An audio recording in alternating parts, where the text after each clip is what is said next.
ሁላችሁንም በጌታችን በመድኃኒታችን በኢየሱስ ክርስቶስ ስም ሰላም እላችኋለሁ። እንደምን አደራችሁ? ጌታ የተመሰገነ ይሁን። ዛሬ የምንከፋፈለው የእግዚአብሔር ቃል ከሰዓታችን አንጻር ቶሎ ላለሁኝ ከያዕቆብ መልእክት ከምዕራፍ 3 የመጀመሪያዎቹን 12 ቁጥሮች ይሆናል። ባለፉት 3 ቀናት እግዚአብሔር ረድቶን በያዕቆብ መልእክት ውስጥ ያለውን የእግዚአብሔርን ምክር እየተከፋፈልን እንገኛለን። ያዕቆብ ቅዱሳን በሰው ፊት ሊኖሩት የሚገባው ኑሮ ነው የሚያሳየው። በማህበሩ መካከል፣ በጌታ ማህበር መካከል እንዲሁም ከማህበሩም ውጭ ባሉ ህዝብ መካከል ምን አይነት ኑሮ ሊኖረን ይገባል የሚለውን ይሞግታል።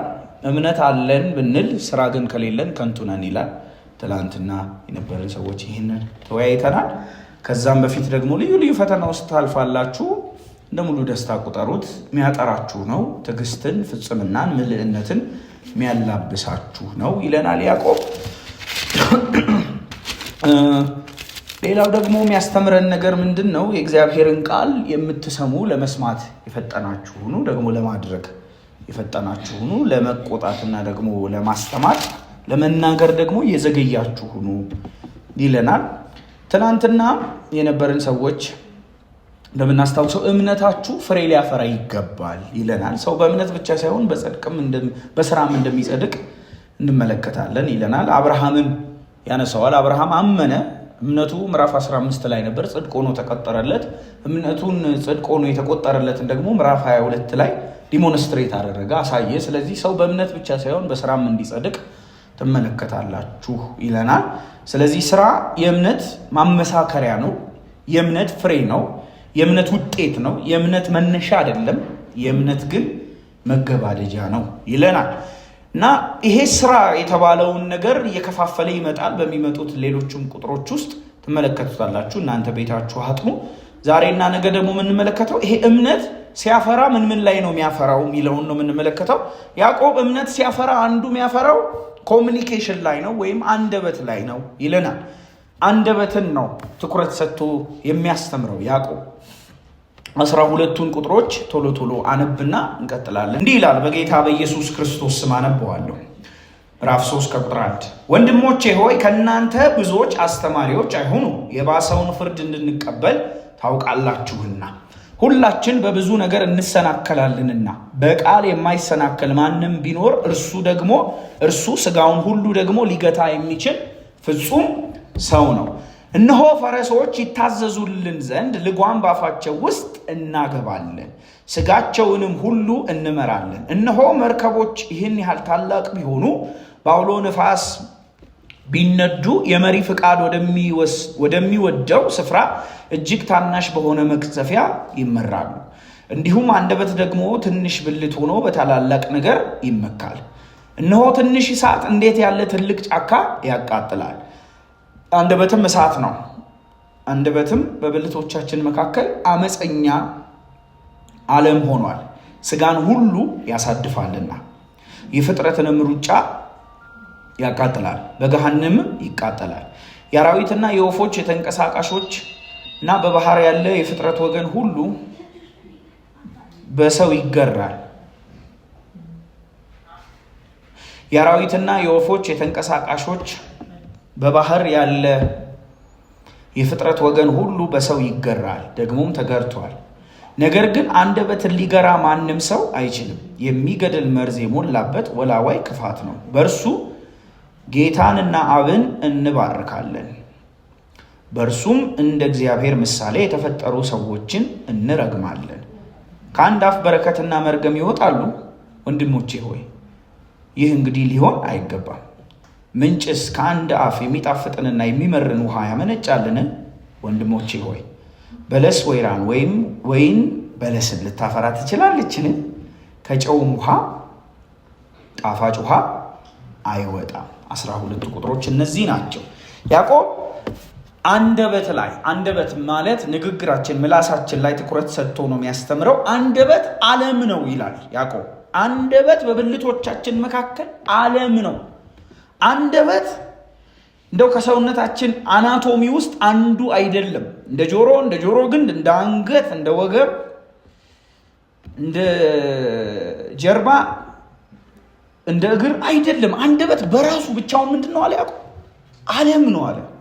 ስለዚህ ክርስቲያኖች እምነትን ወደ ስራ የሚያወርዱ ክርስቲያኖች፣ እምነታቸውን በስራ የሚገልጡ ክርስቲያኖች፣ እምነታቸውን በህይወት ልውጠት የሚያመሳክሩ ክርስቲያኖች አንደበታቸው ላይ ሊኖር ስለሚገባ የህይወት አይነት ነው የሚያስተምረው። ልብን የሚገልጥ እሳት ብሎ ያቀርበዋል። ልብ ገላጭ ነው፣ ማጋለጫም መግለጫም ነው። ልብን ደግሞ እሳት ነው። ስለዚህ ዛሬ ያዕቆብ ስራን በተመለከተ ልናፈራው ከሚገቡ ፍሬዎች መካከል ትልቁ ዋነኛ ፕሮሚነንት የምንለውን አንደበት ላይ ትኩረት ሰጥቶ ነው የሚያስተምረው። አንደበት ልብን የሚገልጥ እሳት የሚል ርዕስ መያዝ እንችላለን። ያዕቆብ አጥብቆ መርማሪ ወጣሪ ጥያቄዎችን ይጠይቃል። ይቻላልን? እንደዚህ ይሆናልን? እያለ ተደጋጋሚ ጊዜ ክፍሉን ስትመለከቱት በ12 ቁጥሮች ውስጥ ወጣሪ ጥያቄዎችን ይጠይቃል። ጥያቄዎቹ መልስ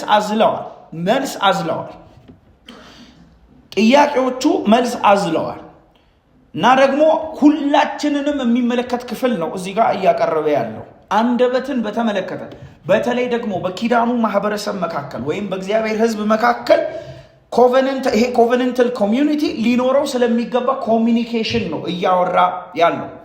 ያዕቆብ እምነትንና ስራን በአንደበት አውድ ሊያቀርብ ፈልጓል። አንደበት በንግግር የሚገለጥ የእምነት ማመሳከሪያ አድርጎ ያቀርበዋል። አንደበታችን የተፈወሰ ከሆነ እምነታችንና ልቦናችን የተፈወሰ ስለሆነ ነው። አንደበታችን ያልተፈወሰ ከሆነ ደግሞ ምናልባት እምነታችን ቀናይ አይደለም፣ ልቦናችንም አልተፈወሰም የሚልን ትምህርትን የያዘው አንደበት ልብን የሚገልጥም የሚያጋልጥም ሆኖ ቀርቧል።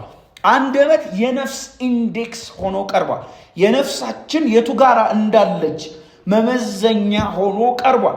ንግግርን ከአንደበት የሚወጡ ቃላትን የውስጠኛው እኔነት ማሳያ አድርጎ አቅርቦታል። ይሄ ክፍለ ምንባብ ስለዚህ ስለ አንደበትና ስለ ንግግር አይደለም፣ ስለ ልብ ነው፣ ስለ ልብ አቋቋም ነው፣ ስለ ቅድስና ነው፣ ስለ ጸጋ ማስረጃ ነው። ጸጋን የተካፈለ የኢየሱስ ክርስቶስ ደም ያጠራው መንፈስ ቅዱስ የቀደሰው ሰው ከሚለወጥባቸው የልውጠት አቅጣጫዎች አንዱ አንደበቱ ነው።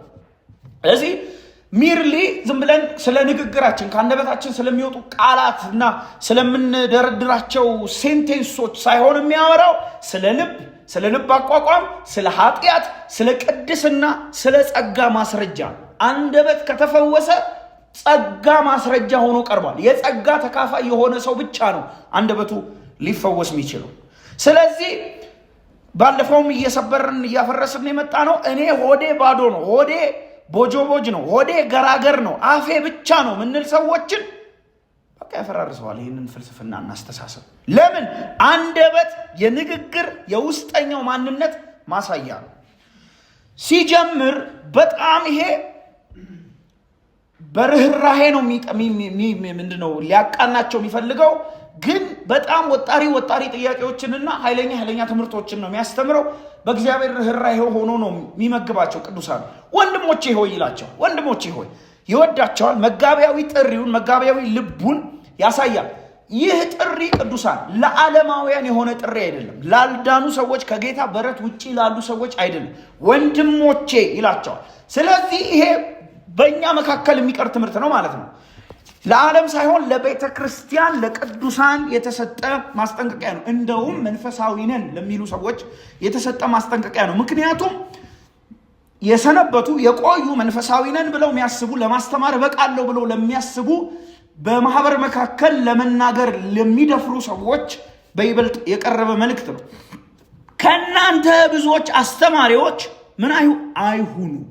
ከናንተ ብዙ አስተማሪዎች ባይኖራችሁ ጥሩ ነው። ከናንተ ብዙዎች ቆመው የሚናገሩ ባይኖሩ ጥሩ ነው የሚለው። እንግሊዘኛው እንግሊሽ ስታንዳርድ ቨርዥኑ ቲቸርስ ይለዋል። ኪንግ ጄምስ ቨርዥኑ ማስተርስ ይለዋል፣ ወይም ደግሞ ጌቶች ይለዋል።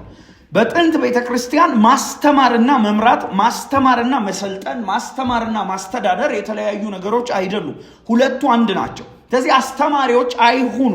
እነዚህ ሰዎች አስተማሪዎች አይሁኑ የተባሉት እነዚህ ሰዎች ዶክትሪንን ኢንስትራክት የሚያደርጉ በህዝቡ መካከል የሚናገሩ ነፍሳትን የሚመክሩ ደግሞ ወደ ጉባኤው ህዝብን በተወሰነ አቅጣጫ የህዝብን ስነልቦና የሚቀነብቡ የሚቀርጹ የክርስቲያኑን ማህበራዊ እይታ ክርስቲያን ሊኖረው የሚገባውን ወርልድ ቪው ሊቀነብቡ የተነሱ ሰዎች ከናንተ መካከል ብዙ ባይኖሩ ጥሩ ነው። ለምን የባሰውን ፍርድ እንቀበል ታውቃላችሁ? እኛ አስተማሪዎች ከህዝቡ እኩል አይደለም፣ ከህዝቡ በላይ ነው ጀጅ የምንደረገው ይለናል። ለምን? ሌሎችን እየመራን ስላለ። ለምን? ሌሎች ላይ ተጽዕኖ እያሳደርን ስላለ። ለምን? እውነት በእጃችን ስላለ። ለምን? የእግዚአብሔር መልእክተኞች ነን ብለን ስለምናስብ ብትጠነቀቁ ጥሩ ነው። ምክንያቱም ከነሱ መካከል ለመስማት የዘገዩ ለመናገር ግን የፈጠኑ ብዙ ሰዎች ነበሩ። ቅድም ከዚህ በፊት በነበረው ምዕራፍ ወንድሞቼ ሆይ ከናንተ መካከል አብዛኛው ሰው ለመስማት ቢፈጥን ጥሩ ነው፣ ለመናገር ቢዘገይ ጥሩ ነው ይላል። አሁን ደግሞ አስተማሪነትና አገልጋይነት እንደው ቢሰነብትላችሁ ቢቆይላችሁ ጥሩ ነው ይላል። ለምን እንዴ? ማስተማር ጥሩ አይደል እንዴ? 1000 አስተማሪዎች ቢኖሩን አይበቃ ያንሳል እንዴ? ልክ ነው። ግን አስተማሪና አገልጋይ ትልቁ መሳሪያው አንደበቱ ነውና አንደበቱ ለቤተ ክርስቲያን ጠቃሚ ለወንጌል ቀናኢ ሆኖ እስከሚቀነበብ ድረስ አንደበቱን በወንጌል እስኪስልና እንደ እግዚአብሔር ቃል አፉን እንደገና እስኪፈታ ድረስ አማርኛና ጉራግኛ መናገር ስለቻለ ብቻ ቆሞ አይናገር ይላል። ይሄ ለኛ ዘመን ትልቅ ትምህርት ነው። ይህ ለቤተ ክርስቲያን ፉል ታይም አገልጋዮች ብቻ የሚሆን አይደለም። እውነትን በአደባባይ ለምናስተምር፣ ነፍሳትን እንመግባለን ለምንል፣ በተለያየ ማህበር ውስጥ የቤተ ክርስቲያንን ቅዱሳን ለማነጽ የምንመለከት ቤተሰቦች፣ ወላጆች እኛን ይመለከታል። ለምን? አስተማሪ ሲወድቅ ፍርድ ይብሳል። ቤተሰቦችንም ይመለከታል። ስለ አንደበት ነው እያስተማረ ያለው ያዕቆብ። ሁላችን በብዙ ነገር እንሰናከላለን። ሰዎች ስንባል ወዳቂዎች፣ ተሰናካይ ፍጥረቶች ነን። ስተምብል እናደርጋለን፣ እንንገጫገጫለን፣ እንወድቃለን፣ እንዘማለን፣ መድከማለን። የማይወድቅ የለም ከኛ መካከል። ሁላችን በብዙ ነገር እንሰናከላለን። በቃል የማይሰናከል ግን እርሱ ቢኖር ስጋውን ሁሉ ሊገታ የሚችል ፍጹም ሰው ነው አለን ያዕቆብ። በቃል የማይሰናከል እርሱ ቢኖር ሁሉ ነገር ላይ ሊወድቅ ይችላል። ግን አንደበቱን ገቶ በቃሉ ማይወድቅ የማይስት ለልቡና ለአንደበቱ ልጓም ያበጀ ቢኖር ማንም እርሱ ቢኖር ስጋውን ሁሉ መግታት የሚችል ፍጹም ሰው ነው። አንደበቱን የከለከለ ለአንደበቱ ልጓም ያበጀ ፍጹም ነው አለ ያዕቆብ። ፍጹም ሲል ክበበ ሥላሴን የተጠጋ በሁለት ክንፉ ፊቱን በሁለት ክንፉ እግሩን በሁለት ክንፉ ደግሞ የሚበር መልአክ ይሆናል እያለን አይደለም። ፍጹም ሲል የበሰለ ለእግዚአብሔር ሥራ የበቃ ምልኡ የሆነ የታነጸ ሰው እያለን ነው። ኃጢአት አልቦ ሰው እያለን አይደለም። ምክንያቱም እዚህኛው ምድር ላይ ኃጢአት አልቦ ልንሆን አንችልም፣ እንደ መላእክት ልንሆን አንችልም። ግን ይሄ ሰው አንደበቱን ሊገታ ከቻለ፣ አንደበቱን ሊያቅብ ከቻለ፣ በአንደበቱ ካልተሰናከለ፣ የሚናገረውን እያወቀ ከተናገረ፣ ካደገ ከበሰለ ምልኡነትን የተላበሰ ሰው ነው። ለምን? አንደበትን ማቀብ፣ አንደበትን መግታት፣ በአንደበት አለመሰናከል ከነገር ሁሉ በላይ ከባድ ነው። እስቲ ቅንድቡ የሚያመልጠው ሰው ከዚህ መሃል ማንም የለም። ቅንድብ ያመልጦ ይናገራል? አይናገርም። እስቲ ጆሮ የሚያመልጠው ብቸኛ ከኛ ቁጥጥር ውጪ ሆኖ ሊያመልጠው ወይ ምን ሆኜ ነው ልንል የምንችል፣ እንዴት እንዲተናገርኩ ልንል የምንችለው በአንደበታችን ብቻ። ይሄ አንደበቱን ሊቆጣጠር፣ ሊገታ፣ ሊገዛ የሚችል ሁለንተናውን መግዛት ይችላል። ሰው አንደበቱን ከገዛ አይምሮውን ይገዛል። ሰው አንደበቱን ከገዛ አንገቱን ይገዛል፣ ጀርባውን፣ እጆቹን ይገዛል። ምክንያቱም አንደበትን ነው መግዛት የሚከብደው። ጆን ኦወን የተባሉ የቤተ ክርስቲያን አዳሲ እንደዚህ ይላሉ። አንደበቱን ያልገታ፣ አንደበቱን ያልተቆጣጠረ ነፍሱን አልተቆጣጠረ። አንደበትን መግታት መቻል ብጽዕና ነው፣ ብጽዕና ነው። ምክንያቱም አንደበት ካልተገታ የኪዳኑን ማህበረሰብ ቤተ ክርስቲያንን ፍራክቸር ያደርጋል፣ ይሰነጣጥቃል። አንደበቱን ሊገታ የሚችል ሰው ፍጹም ነው፣ ለእግዚአብሔር ሥራ የበቃ ነው። ያገደ ለአንደበቱ እገዳን ያረገ ያቀበ በቃ እሱ ፍጹም ነው። ለምን? አንደበት ኃይል አለዋ። የአንደበትን ኃይል በምሳሌ ሊገልጽ ይፈልጋል ያዕቆብ። ከቁጥር 3 እስከ 6 ድረስ ኢሉስትሬሽን ያቀርብልናል። በተለይ ቁጥር 3፣ ቁጥር 4፣ ቁጥር 5 ለምን ፈረሶች ይታዘዙልን ዘንድ። ፈረስ እንግዲህ ኃይለኛ ነው። መኪኖች ራሱ ጉልበታቸው የሚለካው በሆርስ ፓወር ነው አይደለም? በፈረስ ጉልበት ነው የሚለካው። ፈረስ በጣም ኃይለኛ ሆኖ ሲያበቃ፣ ትልቅ ሆኖ ሲያበቃ እንደፈለግን ወደ ግራ ሂድ ወደ ቀኝ ሂድ እያልን ጋሪ ሰርተን እንደፈለግን ሸከከም ምንልለት እንዴት ሆኖ ነው? ጉልበት አጥቶ መሰላችሁ እንዴ? አይደለም፣ ልጓም አበጅተንለት ነው። ተመልከቱት።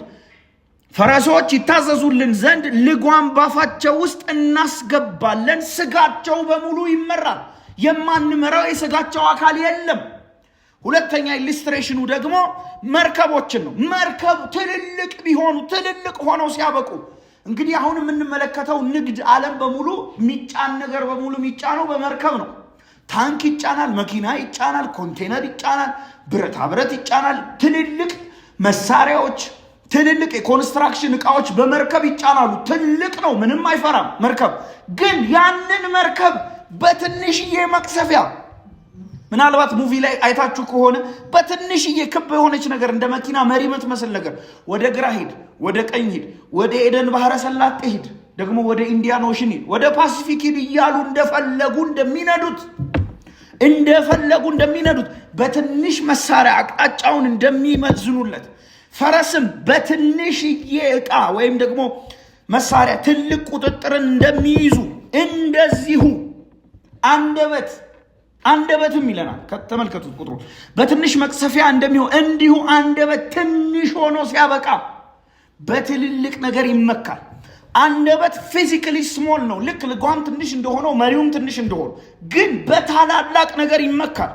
አዲሱ መደበኛ ትርጉም እንደውም ትንሽ ሆና ስታበቃ ትኩራራለች ይላል። ቃል በቃል ትኩራራለች ነው የሚለው አዲሱ መደበኛ ትርጉም።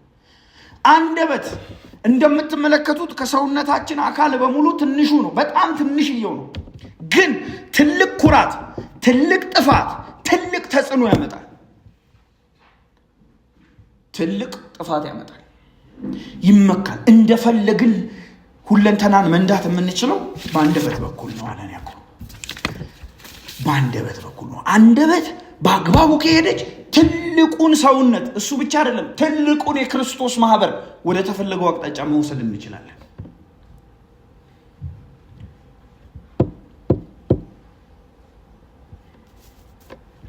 እነሆ ይላል። ከዛ ደግሞ ሌላ ኢሉስትሬሽን ይጠቀማል። እነሆ ትንሽዬ እሳት እንዴት ያለውን ትልቁን ጫካ ምን ትለዋለች? ታቃጥለዋለች። ትንሽ ጭረት ከትንሽ ክብሪት በሚነሳ መቀጣጠል ሙሉ ጫካ ይወድማል። ልክ እንዲሁ አንደበት ትንሽ ሆኖ ሲያበቃ ካልተገራ፣ ካልተገታ ጠብ ያነሳሳል፣ ኃጢአት ያሰፋል፣ ህይወት ይሰብራል፣ ሰዎችን ያሰናክላል። ከስንት ሰዎች ጋር ተቆራርጠን የቀረነው እኮ አንገታችን አስቀይሟቸው አይደለም።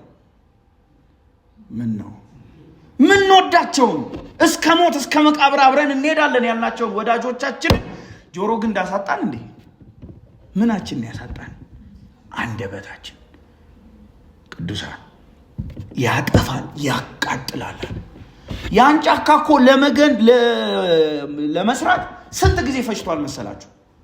ስንት ጊዜ ሲተክሉ፣ ሲንከባከቡ፣ አረም ሲነቅሉ፣ ማዳበሪያ ሲያጠጡ፣ ውሃ ሲያጠጡ እየተንከባከቡ ያኖሩትን ትልቅዬ ጫካ ትንሽዬ ክብሪት ውድም። ልክ እንዲሁ ብዙ ኢንቨስት የተደረገበት፣ ብዙ የተለፋበት፣ ብዙ የተጸለየበት ወዳጅነት፣ እጮኝነት፣ የቤተ ክርስቲያን አንድነት በምን ይጠፋል? በአንደበት። አንደበት ምንድን ነው አለን ያዕቆብ ቁጥር 6 እሳት ነው። አንደበት እሳት ነው፣ ያጠፋል፣ ያነዳል፣ ያቃጥላል። በብልቶቻችን መካከል አመፀኛ ዓለም ሆኗል። ኢትስ a world of iniquity። አንደበት ብቻውን ዓለም አለው፣ ብቻውን ጋላክሲ ነው፣ ብቻውን ዩኒቨርስ ነው፣ ብቻውን ዓለም ነው። አንደበት ዓለም ነው፣ በአንደበት ውስጥ እሳቱ ንቀትን፣ ሐሜትን፣ ቁጣን፣ ፌዝን ይፈልቃል። ውሸትን፣ ትችትን፣ መናናቅን፣ መዘላለፍን፣ እብሪትን ዓለም ሆኖ ተሸክሟል። እነዚህን ሁሉ ተሸክሞ የሚዞረው አንደበት ነው። ስጋን ሁሉ ያሳድፋል አለ ያዕቆብ። ተመልከቱት ቁጥር ስጋን ሁሉ ያሳድፋል። ይሄ ያልተገራው ያልተለወጠው አንደበት ነው። አንደበት ኮራፕት ያደርጋል ሁለንተና። የፍጥረትንም ሩጫ ምን ይላል? ያቃጥላል። ወዳጅነትን ያጠፋል። ሪሌሽንሺፕን ይበትናል። ልብ ይሰብራል።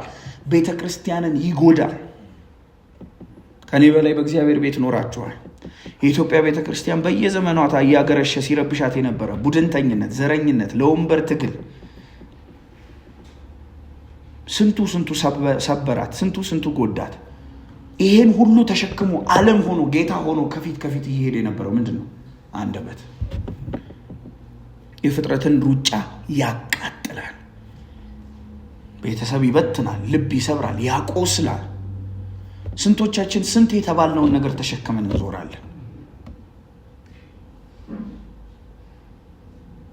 ያልተገራ አንደበት ዲመኒክ ነው መጨረሻው። እንዴት? ሩጫን ያቃጥላል። የፍጥረትን ወዳጅነትን ያጠፋል። ኢንፍሉዌንስድ ሆኖ ደግሞ የፍጥረትን ሩጫ ማቃጠል ዓላማዬ ብሎ የተነሳው የዲያብሎስ ተከታይ ነውና እሱም እንደ ዲያብሎስ በገሃነም ይቃጠላል። አንደበት ከባድ ነው። አንደበት በብልቶቻችን መካከል አመፀኛ ዓለም ሆኖ ነው የሚኖረው። አመፀኛ ዓለም ራሱን የቻለ ግዛተ መንግስት ያለው ሆኖ እየሰበረ እየዋሸ እያታለለ እየቀጠፈ ወዳጅነትን እየበተነ የታማምኑ ወዳጆች መካከል ነፋስ እያስገባ ይኖራል። ዓለም ነው። ስጋን ሁሉ ደግሞ ያሳድፋል። ስለዚህ ያዕቆብ እነዚህ ያለ ማንም አንደበቱን ሊገታ ቢችል እሱ ፍጹም ነው። የበቃ ለእግዚአብሔር ስራ የተሟላ የበሰለ ሰው። የትኛው ሰው? አንደበቱን መከልከል የቻለ ሰው። ቁጥር 7 ታታችን ስለሄደ ቶሎ ላለሁኝ። ቁጥር 7 የአራዊትና የወፎች የተንቀሳቃሾች በባህር ያሉ የፍጥረትን ወገን ሁሉ በሰው ምን ይላል? ይገራል። ደግሞ ምን ብሏል? ተገርቷል። አንደበት ከማንሳቱ በፊት አሁን ምሳሌ ያቀረበልን ያለው የሰው ልጅ ምንም ነገር መግራት ይችላል። ሲገራን የኖረው የጫካን አራዊት ገርቷል። ወፎችን ገርቷል። ተንቀሳቃሽ በባህር ያሉ ሁሉ ፍጥረትን በሙሉ ገርቷል። የሰው ልጅ እኮ የመግዛት አቅሙ ድንቅ ነው በእውነት። እባላለሁ የሚልን አንበሳን አውሬን አምጥቶ አላምዶ ስጋ እየሰጠ 1 ኪሎ ስጋ እየሰጠ 6 ኪሎ አንበሳ ግቢ ብሎ ያኖራል። የማይገዛው ነገር የለም የሰው ልጅ። ትልልቅ የሚባሉትን አውሬ የሚባሉትን አላምዶ እንዴት ያላምድ አናውቅም።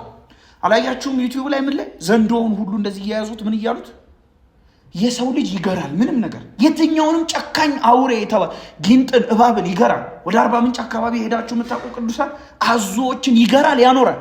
በባህር ውስጥ ያሉ አሳዎችን ይገራል፣ ዶልፊኖችን ይገራል። ከዚህ አልፎ ሁሉ አለማምዶ ለሰዎች ሾው እንዲያቀርቡ ሁሉ ሰርከስ ሁሉ ያዘጋጃል። የሰው ልጅ መግዛት የሚችለው ነገር ጥልቅ ነው በእውነት። ሰው ፍጥረትን ሁሉ ገዝቷል። አራዊት በሉት፣ ወፍ ያረባል። የባህር ሁሉ አልቀረውም። ሰርከስ ያሰራል። ጦጣዎችን፣ ዝንጀሮዎችን፣ ዝሆኖችን። ታይላንድ ሄዳችሁ የምታውቁ ሰዎች ካላችሁ ታይላንድ ላይ የእንስሳት ሰርከስ አለ። በደንብ ዝሆኖች ምናምን በደንብ ይደንሱላቸዋል። ምንትስይ ውሻዎችን ፖሊስ ያደርጋል። ምን ነው ሻለቃ 50 አለቃ ፖሊስ አይታችሁ አታውቁም? የሰው ልጅ ምንም ነገር ይገዛል አለ ያዕቆብ። ከባድ የተባሉትን በሙሉ ይገዛል። ግን አንድ ነገር መግዛት አልቻለም። ምንድን ነው መግዛት ያልቻለው? ይሄን ሁሉ የገዛ የሰው ልጅ አንደበትን ሊገራ ማንም ሰው አልቻለም። የትኛው የተማረ የሰለጠነ ዩኒቨርሲቲ ኮሌጅ የበጠሰ አልቻለም መግዛት። ምክንያቱም አንደበት ዓለም ነው፣ ወላዋይ ክፋት ነው አለው ይላል። ደግሞ ተመልከቱት ቁጥሩ። ማንም ሰው ሊገዛ አይችልም። የሚገድል መርዝ የሞላበት ወላዋይ ክፋት ነው። ማንም ሊገዛው አልቻለም። ለምን? ወላዋይ አለበት፣ የሚገድል መርዝ የሞላበት ነው። ይሄ የሰው ልጆችን ሁሉ ይመለከታል። አስታውሱ ከነበረ ጻድቅ የለም አለ ጳውሎስ ሮሜ መጽሐፍ ምዕራፍ 3 ከቁጥር 10 ጀምሮ ከመዝሙረ ዳዊት ነው የጠቀሰው። ጻድቅ የለም አንድስ እንኳ፣ አስተዋይ የለም አንድስ እንኳ፣ እግዚአብሔርን የሚፈልግ የለም አንድስ እንኳ። ከከንፈሮቻቸው በታች ምን አለ አለ? መርዝ አለ አለ። ሽንገላ ሞልቷል አለ። ሰርፐንት እባብ መርዝ ካንደበቱ እንዳለ ሲያወጣ መርዝን እንደሚተፋ ልክ እንዲሁ የሚገድል መርዝ የሞላበት ነው አለ መጽሐፍ ቅዱስ። አንደበት እንዴት ያቆስላል፣ ያጎሳቁላል፣ መንፈሳዊነትን ያሳጣል፣ አያርፍም፣ ለከት የለውም፣ አልተገራም፣ አልተረጋጋም፣ ማንም ሊገዛው አልቻለም። ሰልፍ ሪፎርሜሽን ይሄን ሊያመጣ አይችልም። ራስን ማቀብ፣ ራስን የሆነ እንትን ውስጥ መክተት ሊገታ አይችልም። አንደበትን ሊገራ አይችልም። ጥረትም ስርዓትም ይሄንን ሊያመጡ አይችልም። ታዲያ ምንድነው ይሄን ሊያመጣ የሚችለው? ጸጋ። ሊለውጥ የሚችለው ምንድነው? የእግዚአብሔር ወንጌል። እንዴት? ሰው በጸጋ ብቻ ነው አንደበቱ ሊፈወስ የሚችለው። እንዴት? አንደበት ማመሳከሪያ ስራ አይደል? ሰው ካመነ ልቡ ከተለወጠ አንደበቱም ይለወጣል። የሚገድል መርዝ የሞላበት ወላዋይ ክፋት ነው። በእርሱ ኮንትራዲክሽን ተመልከቱ። ጌታንና አብን እንባርካለን። ይሄ አንደበት እኮ ጉድ እኮ ነው። እኛንም ይመለከታል። ጌታንን እንባርካለን፣ አብን እንባርካለን፣ እግዚአብሔር ሆይ እያለ በዛው አንደበት እንደ ምሳሌው የተፈጠሩትን ሰዎች ምን እንላቸዋለን? እንረግማለን። እራሱ አንደበት እግዚአብሔርን ባርኮ እራሱ አንደበት በእግዚአብሔር ምሳሌ የተፈጠረውን ሰው ይረግማል።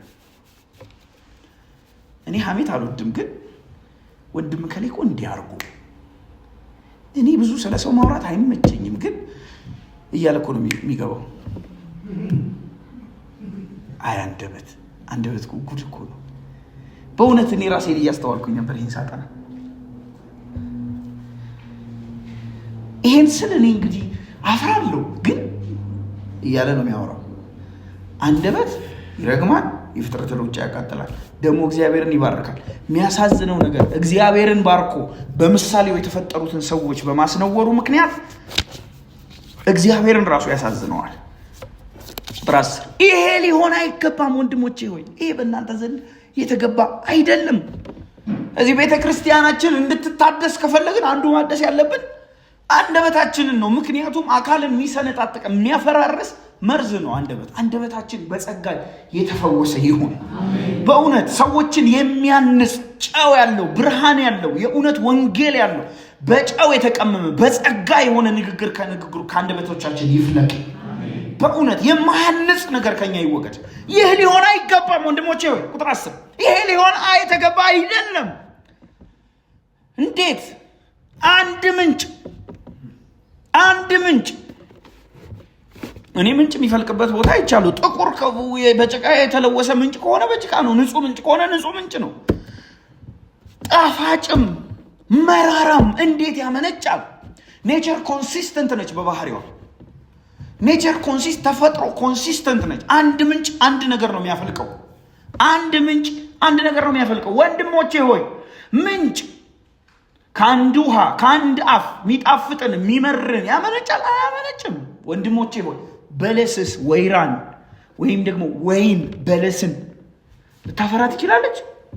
አይቻልም። ተፈጥሮ ምንጩ ፍልቁን እንደሚወስነው ልክ እንዲሁ ከተለወጠ ልብ በጸጋ ከተቀየረ መንፈስ እንዲሁም ደግሞ ከሕያው እምነት የሚፈልቀው መራራ ምንጭ አይደለም።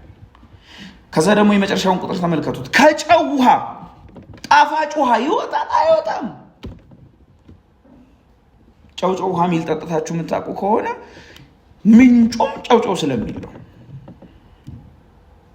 ተፈጥሮ ምንጩ ፍልቁን ይወስናል። ልክ እንዲሁ ሕያው እምነት ያላችሁ እናንተ ቅዱሳን ይለናል ያዕቆብ። እውነተኛ እምነት ያላችሁ እናንተ እምነታችሁን በስራ ግለጡ። ከስራ የተለየ እምነት ሙት ነው። ከምትሰሩባቸው አንዱ ነገሮች አንዱ ምንድነው? አንደበታችሁ ነው። አንደበታችሁ እንደኛ ደግሞ እንደ ህዝብ በእውነት እኔ ሌላውን ሀገር ህዝብ ባላቀም እንደኛ እንደ ህዝብ መተራረብ፣ መተቻቸት የፍቅር እንትን ሁሉ ይመስለናል እኮ መግለጫ ይመስለናል። ሰውን ከፍ ዝቅ አድርጎ መናገር። እኔ ስለምወድ ነው እንዲህ ማለት እኔ ማለት ነው እንዲያለ ምን እንላለን? ምስኪን ህዝብ ነን እኮ በእውነት አንድ አጋጣሚ አገልግሎት የሆነ ቦታ ሄድኩኝ። ቦታውን አልነግራችሁ። ከዛ ጠዋት ላይ ደወለልኝ የተቀበለኝ አገልጋይ። ተነሳ ከአዎ ተነስቻለሁ፣ የታጠብኩ ነው ምናምን አልኩት። ይድፋ እስካሁን ድረስ ምን እየሰራህ ነበር አለኝ። እንደ ቀልድ ራሱ ከአንደበቶቻችን የምናወጣቸው ቃላቶች ያስደነግጣሉ። እሱ እኮ ምን ሆነህ ነው እስካሁን ድረስ ያረፈድከው ሊለኝ ይመስለኛል፣ አላውቅም። ተጋብተውብናል ራሱ።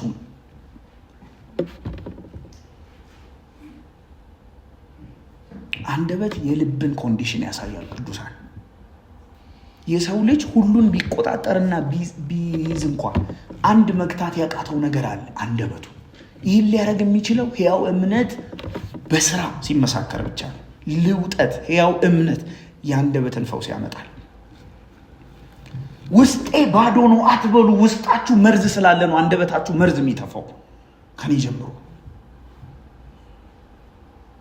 ስፒቻችንን ኤግዛማይን እናድርግ። ቁጣ፣ ሐሜት፣ ግብዝነት እነዚህ ተገኝተውብን ከሆነ እንመለስ፣ ንስሐ እንግባ። የቤተ ክርስቲያን ተሐድሶ ሊመጣ የሚችለው አንዱ የቤተ ክርስቲያን ሕዝብ ሃርመናይዝድ ሲሆን ነው። መለያየት፣ ክፋት፣ እርስ በርስ መተቻች፣ መናናቅ እንዲህ ያሉ ዓለማዊ ምድራዊ ነገሮች ባሉበት የእግዚአብሔር ፍቅር፣ የእግዚአብሔር ጸጋ፣ የእግዚአብሔር ወንጌል ሊገለጥ አይችልም። አንደበት ቅዱሳን መንፈሳዊ ቴርሞሜትር ነው። ሐኪም ቤት ስትሄዱ የመጀመሪያ ቼክ የሚያደርጓቸው ነገሮች መካከል አንዱ ምንድን ነው? ሙቀት ልኬት። ይሄ ሰው ደህና ነው፣ ይሄ ሰው ደህና አይደለም፣ ይሄ ሰው ሰውነቱ በደንብ ሬጉሌት እያደረገ ነው ወይስ አይደለም ተብሎ በምንድን ነው ቼክ የሚያደርጉት? በቴርሞሜትር። ልክ እንዲሁ የመንፈሳዊ ህይወታችን ቴርሞሜትሩ አንደበት ነው። ሰው በምን ይታወቃል? በሚናገረው።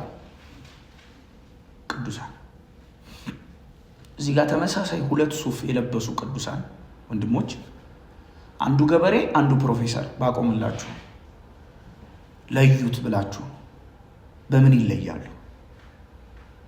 በምንም አይለዩ። ማውራት እስከሚጀምሩ ድረስ ሞፈር፣ ቀንበር፣ ዘር በመስመር መዝራት፣ ውሃ፣ መስኖ፣ መጥለፍ የሚለው ሰውዬ ፕሮፌሰር ነው አይደለም።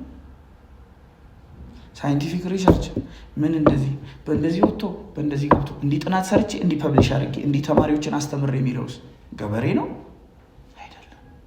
ማን እንደሆነን መገለጫችን ራሱ አንደበታችን ነው። ከዓለማዊ ሰው የማይወጣ የቁጣ ቃል፣ የፍጥረትን ሩጫ የሚያቃጥል ተስፋ የሚያስቆርጥ ልጆቻችን ላይ እንደ ቀልድ የምንናገራቸው ንግግሮች ሁሉ ይሰብራሉ፣ ያሳድፋሉ። ሁለንተናን ያሳድፋል አለ ያዕቆብ።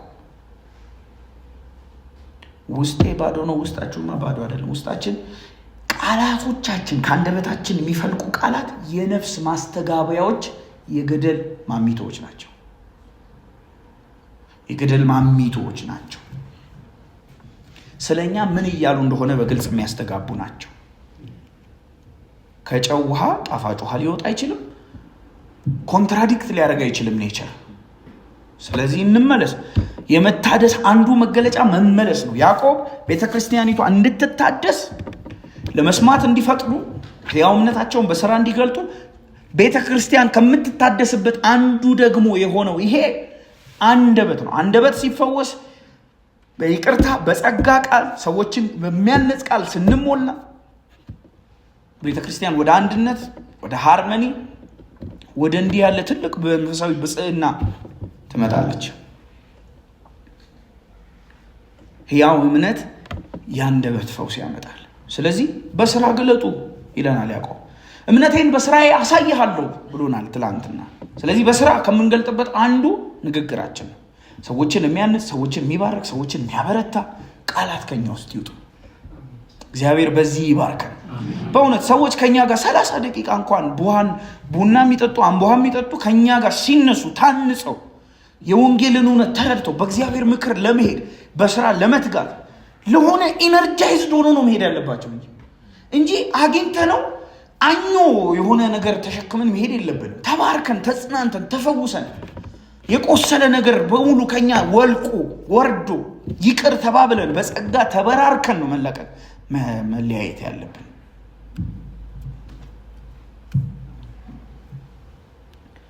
አንደበት መንፈሳዊ ቴርሞሜትር ነው። ያለንበትን ሁኔታ ያመላክታል። እግዚአብሔር ጸጋን ያብዛልን። ልብ ከተለወጠ አንደበት ይለወጣል። አንደበት ከተለወጠ የእግዚአብሔር ሕዝብ ወደ ሃርመኒ ይመጣል። የተሰበረው ይጠገናል። አንደበቱን ሊገታ የሚችል ሰው እሱ መንፈሳዊ ብስለትን የተላበሰ ሰው ነው ወይም ፍጹም ሰው ነው ብሎናል ያዕቆብ። ከዚህ በላይ ከሰዓታችን አንጻር አልናገርም። ጌታ ጸጋን ያብዛልን። እውነት ጸጋን ያብዛልን። እንጸልያለን።